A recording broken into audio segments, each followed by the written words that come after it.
জায়গায় চুপচাপ খাড়া করে দিয়ে বলবেন, আল্লাহ তাআলা এখানে দাঁড়িয়ে থাকো যতদিন তোমার পাপগুলো কমে না যাবে, ক্ষয় না হয়ে যাবে, ততদিন পর্যন্ত তোমাকে খাড়া করে রাখা হবে।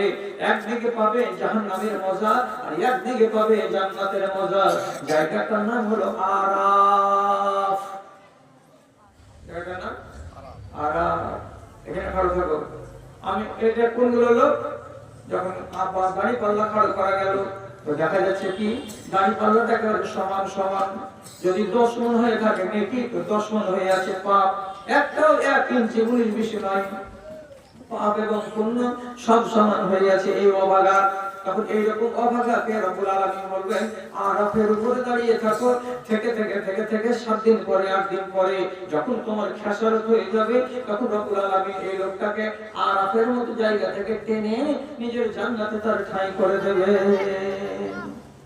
কতটি লোক হলো, কত রকমের লোক হলো।